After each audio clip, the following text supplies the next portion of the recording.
At the outset, basically I was advised not to bring a PowerPoint presentation. So I have a talk now in hand for you. I represent Madhya Pradesh. I am born to that cadre. At the outset, what I partly read out because I think I've been given just 4 or 5 minutes. I'd like to emphasize on 2 points. Least they get just ignored during the talk. One is the country is facing a massive interstate migration. So our economic development, which we say is 5.7%, actually is to the tune of 20% in some cities and has a negative percentage in some pockets of the country. So huge amount of population, not all, everyone who books a flight to Bangalore is quite cyber savvy.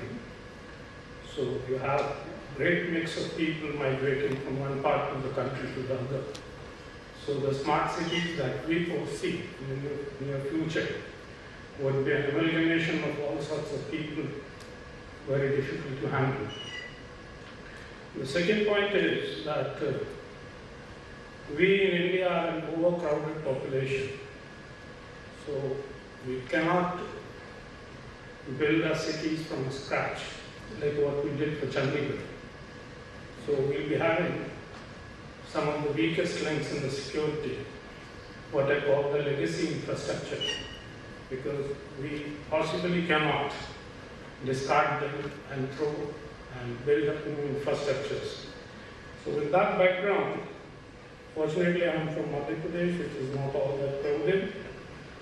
Perhaps we'll start from a scratch building up a new city.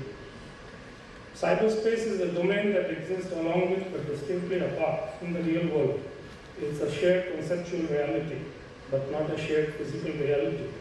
Yet it is at the end a space populated by humans, or perhaps more correctly, by human minds, since it is our intellect that resides and meets each other there.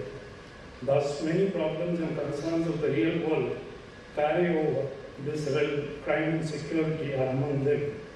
Now, cybersecurity is not a mission, it's just a tool. It encompasses a balancing act between collecting data and keeping personally identified information, what we refer to as PII, secure. It's and all about adapting cutting-edge technologies and concepts requiring careful management of people, processes, technology, security. The emerging cyberspace will present itself as a very nicely churned out, emulsified solution marked by various converging forces, divergent derivative technologies, and future disruptions. They would include what is normally called the Internet of Things, the 4 basic usage models: manage, monetize, operate, and extend, would be superimposed on to any of the 4 internets, that is the people, things, information, and places. Mobile diversity and management would encompass everything everywhere strategies, bringing in void, that is bring your own device, use of which is already tripling. Mobile apps and architectures would witness a sea change. JavaScript would push HTML5 in browser as a mainstream application. Development environment, consequently, the apps will grow and applications will shrink. Hybrid cloud and IT as a service provider would lead us from a very static to a very dynamic state, which would be overshadowed by overdrafting and cloud bursting. Cloud service brokers will witness aggregation, integration, and customization. Fundamental changes and advancement in the cloud client architecture would lead to an era of personal cloud, making a power shift from devices towards services, with the cloud being the primary hub.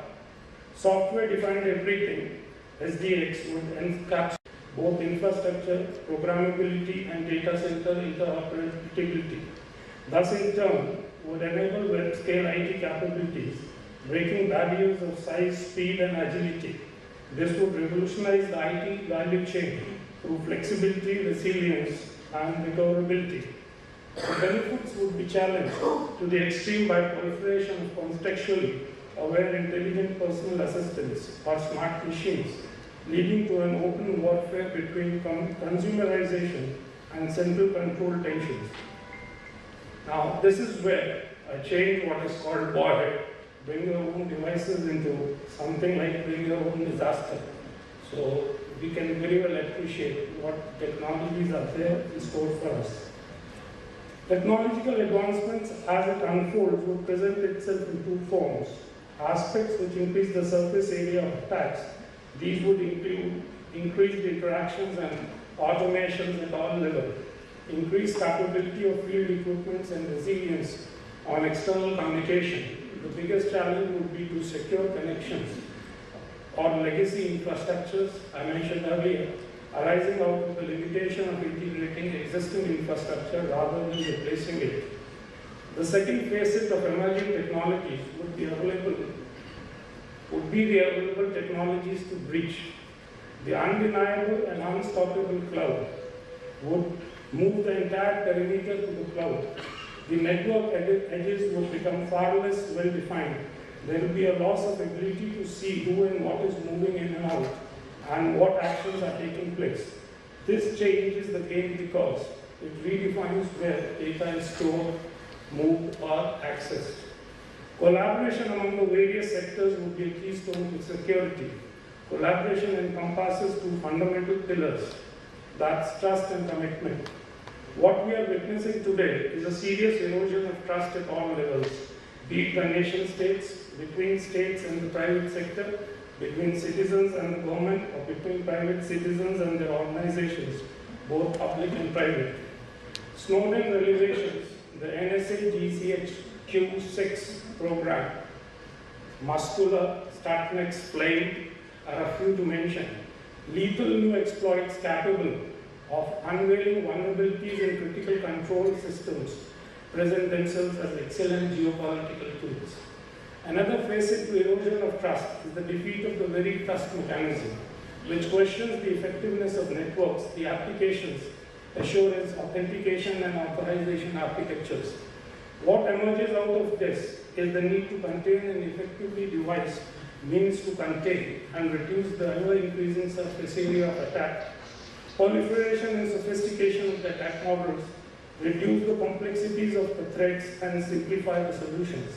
The only way out of this is to reaffirm the trust and commitment exhibited collaboration path excellence to achieve the invincible.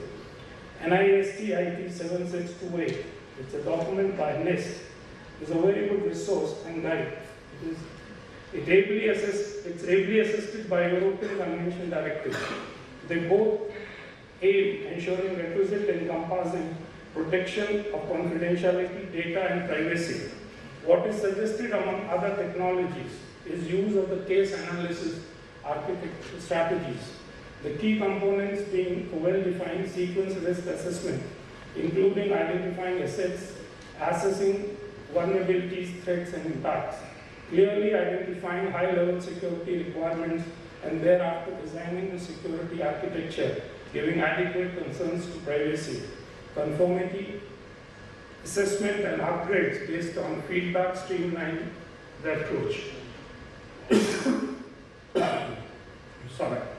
The future will keep on demanding desired features such as increased efficiency, improved quality of life, smaller environmental impact, but an adaptive and resilient infrastructure, and enabling capabilities of increased interconnections and automations, ubiquitous sensing and monitoring, increased data and enhanced analytics with use of ICT and CS should guide us through.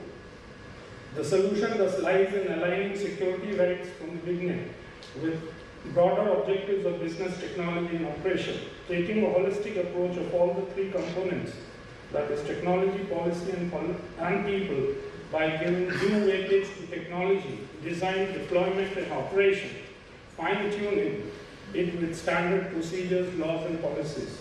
Lastly, defenders have to be correct 100% of the times. Attackers on just one time when the attack can succeed. We have to assume that incidents will happen, designing for resilience, understanding tensions, and trade-off between utility and security. Privacy expectations, consumer sentiments, and social norms should be key to a security policy embedded at the core of design and development considerations. Thank you very much.